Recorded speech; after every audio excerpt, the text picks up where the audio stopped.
হরে নারায়ণের ভূমিকায় আপনাদের মহান আলোকিত রঙ্গমঞ্চে নিশ্চিত অভিনয় করে দেখাবে। এটি হলে নাগাল্যান্ড থেকে আগত এক অনিতরঞ্চ নৃত্যশিল্পী ওস্তাদ চাঁদু মাহাতো।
টলমল টলমল করে কাঁপছে প্রভু।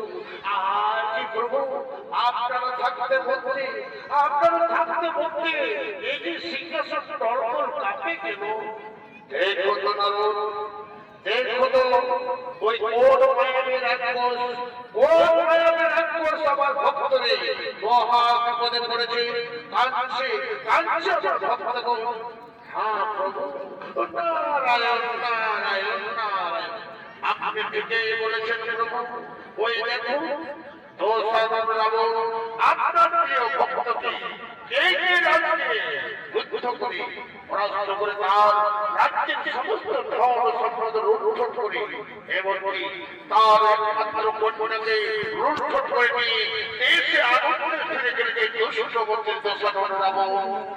কি রাবণ রাবণ রাবণ রাবণ আমার একমাত্র ভক্ত হয়ে রাজ্যে তবে যুদ্ধে পরাস্ত করে তার সমস্ত রাজ্যের ধন সম্পদ লুণ্ঠন করে তার কন্যাকে হরণ করে তাদের লোক হয়ে যেতে চায় না।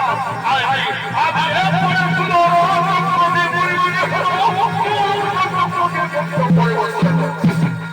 নারায়ণ নারায়ণ নারায়ণ নাম গুণা তাকে নিধন করতে হলে তাকে ত্রিকাল যুগে নিধন করতে হবে। আপনাকে জন্ম নিতে হবে দশরথের সন্তান রামচন্দ্র অবতারে, আর লক্ষ্মী দেবীকে জন্ম নিতে হবে জনক রাজার শস্য ভূমিতে সীতা রূপে। আপনাদের হইবে উভয়ে মিলন, হইবে এখনই সঙ্গে সঙ্গে রাবণ নিধন। কিন্তু না না প্রভু না, এই যুগে তাকে ত্রেতা যুগে নিধন করতে হবে। ঠিক বলেছেন নারদ, তাকে আমি ত্রেতা যুগে নিধন করবো। ত্রেতা যুগে তারে সুদর্শন চক্রকে বন্ধ করে বলছেন। নারায়ণ নারায়ণ নারায়ণ, হে প্রভু আপনি ত্রেতা যুগে কি করে তাকে নিধন করবেন? আপনি যার গর্ভে জন্ম দেবে তাকে তো রাবণ হরণ করে দিয়ে যাচ্ছে। তার একমাত্র উপায় রয়েছে প্রভু, এই লক্ষ্মী দেবীকে মায়া রূপ ধারণ করে আজ তারা দশরথকে করিতে হবে উত্তপ্ত। হইবে না দশরথের হাতে পরাস্ত, দশরথের হাতে হইবে পরাস্ত। নারায়ণ নারায়ণ নারায়ণ, ঠিক বলেছেন নারদ। এই লক্ষ্মী দেবী আজ মহিনের রূপ ধারণ করে মায়া বিদ্যায় আজ দশরথকে করিবে উত্তপ্ত, হইবে দশরথের কাছে পরাস্ত। চলো নারদ, আমরা সঙ্গে সঙ্গে নিজের স্থানে করি।